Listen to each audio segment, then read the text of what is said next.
Olá, bem-vindo ao canal Filosofia Sem Rodeios, esse espaço que pretende discutir filosofia de um modo claro e objetivo, indo direto àquele ponto que você necessita. Temos para hoje uma discussão dentro do nosso tema de filosofia política acerca do filósofo Jean-Jacques Rousseau.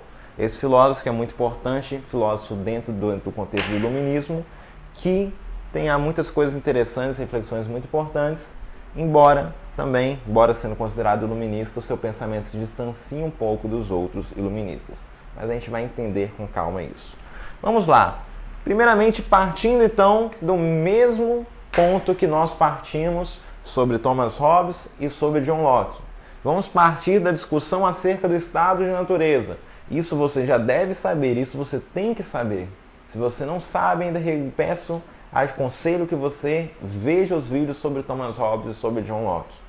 O que significa estado de natureza? Novamente, é aquele estado anterior à sociedade. É o que os filósofos imaginam que seria, a forma que os filósofos imaginam que seria as pessoas no seu estado mais primitivo, antes de existir uma ordem social, por exemplo. Então, como Rousseau pensa essa questão? Rousseau, ele diz, diferente de Hobbes, que consideraria que o homem é mau, Rousseau diz que o homem não é mau por natureza. Rousseau, inclusive, critica Hobbes. Ele diz o seguinte: você, Hobbes, está analisando a nossa sociedade atual e está tentando imaginar o homem de hoje no seu estado primitivo. Por quê? Você está vendo, dentro do nosso contexto, da nossa sociedade atual, do século XVIII, você está vendo o egoísmo humano e você está pressupondo que esse mesmo egoísmo que existe na sociedade hoje era aquele egoísmo que havia no estado mais primitivo da sociedade, no estado mais primitivo dos homens, melhor dizendo, no estado anterior à sociedade. E o que o Rousseau diz? Pensar assim é um erro, é um equívoco, porque as pessoas hoje, do século XVIII, elas são más, elas são egoístas por um determinado motivo.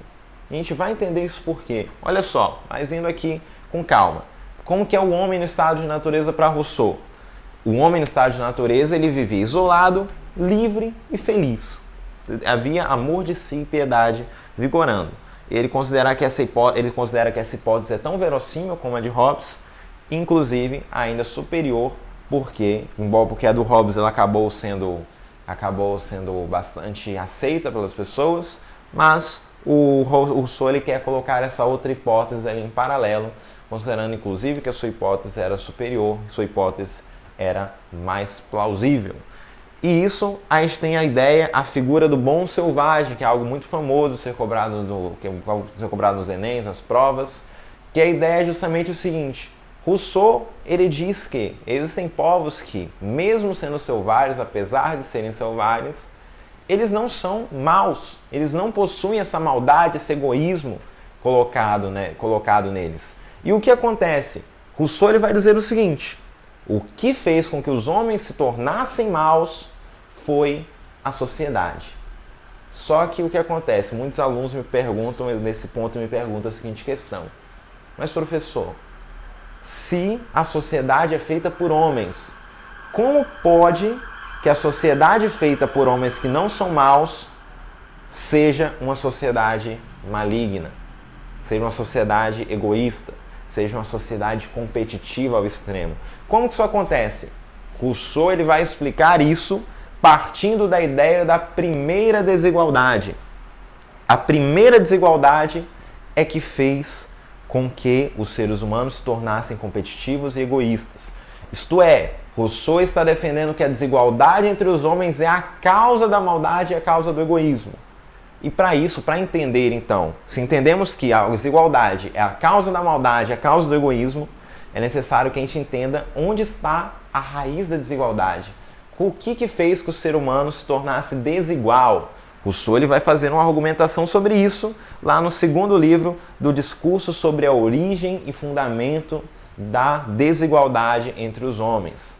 É um livro que o Rousseau escreve muito bem. O Rousseau ele escreve muito bem, escreve de uma forma muito fácil de entender. Se você tiver curiosidade e quiser ler um livro do Rousseau, aconselho bastante. E para ele, Rousseau, a causa da desigualdade é a propriedade privada. que acontece? A gente vai ver um texto aqui do Rousseau, desse livro, que ele fala sobre isso, que a gente vai entender melhor essa ideia, depois a gente retoma. Olha só. Texto do Rousseau.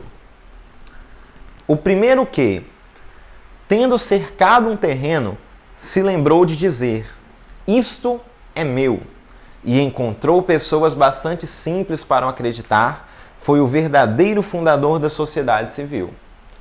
Quantos crimes, guerras, assassínios, misérias e horrores não teria poupado ao gênero humano aquele que, arrancando as estacas ou tapando os buracos, tivesse gritado aos seus semelhantes: livrai-vos de escutar esse impostor, estareis perdidos se esquecerdes que os frutos são de todos e a terra de ninguém. Então olha só, olha o que o Rousseau está tentando dizer aqui nesse texto. Rousseau está dizendo: a causa da desigualdade entre os homens foi a propriedade privada. A primeira pessoa que cercou um terreno e disse: isso aqui agora é meu, foi o primeiro fundador da sociedade civil, e foi para Rousseau aquele responsável pela desigualdade entre as pessoas. Então veja, quando você tem propriedade privada, segundo o Rousseau, você vai ter pessoas que vão ter, por exemplo, pensando na questão de terra, você vai ter pessoas que vão ter terras férteis, você vai ter pessoas que vão ter terras não férteis, e você vai ter pessoa que não vai ter terra nenhuma. Então Rousseau, ele diz que a questão da propriedade privada, isso que eu exemplifiquei a questão das terras, mas que a gente pode exemplificar com 200 outras coisas. Isso para Rousseau, essa questão da propriedade privada, é justamente o que causa desigualdade entre as pessoas e faz com que as pessoas se tornem conflituosas, faz com que as pessoas se tornem egoístas e competitivas ao extremo. Então note, a desigualdade entre os homens foi causada para Rousseau pela propriedade privada, e esse foi um grande mal para a sociedade. E como que seria uma sociedade ideal para Rousseau? A sociedade ideal, ela deve priorizar o bem comum e o bem-estar de todos. Ela deve retomar essa ideia anterior ao egoísmo. Ela deve resgatar esse sentimento de amor de si, de amor pelos outros deve ser desenvolvido. Essa questão, priorizar então o bem coletivo em detrimento do bem individual. Como que a gente faz isso? Como que o Rousseau diz que a gente faz isso? Que é algo complicado, é algo difícil. Como é que eu vou abrir mão do meu próprio desejo em nome do desejo do outro? Rousseau vai dizer que a ideia de vontade geral só pode ser alcançada quando a educação educa para isso. Rousseau escreve um grande livro sobre educação também, que justamente tenta orientar e tenta mostrar que as pessoas devem abrir mão das vontades individuais, que essas vontades individuais devem ser nulas, e em prol dessa vontade geral. Então, note, a educação transforma a vontade individual em vontade geral, transforma o indivíduo em cidadão. Cidadão aqui nesse contexto que ele começa a pensar não apenas nele mesmo, não apenas na sua individualidade, mas pensa no coletivo, pensa na sociedade política como um todo.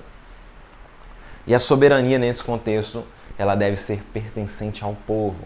O povo é que é o soberano, o povo é que é soberano, não os governantes, não um grupo de governantes. Porque ele diz o seguinte: aqueles que trabalham para o governo, eles devem ser considerados como servos do povo, como funcionários mesmos do povo, funcionários da vontade geral, e não como pessoas que são os líderes, que são os soberanos.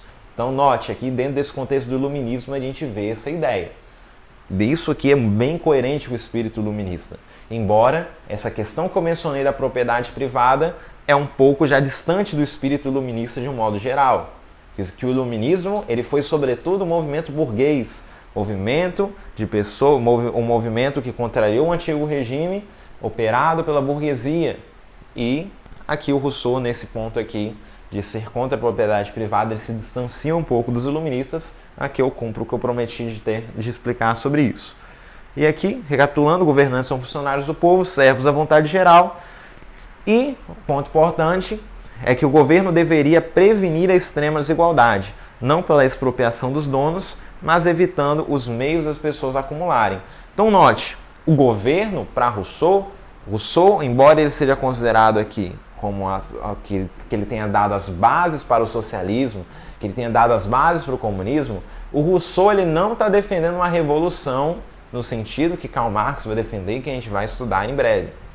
Rousseau ele está defendendo justamente essa questão de que o governo ele deve impedir que a desigualdade aumente,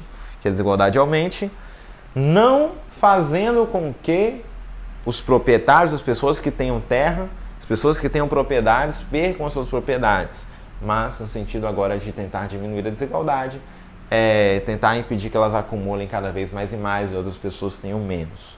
Tudo bem? Essas são as bases do pensamento político do Jean-Jacques Rousseau. Espero que tenha ficado claro.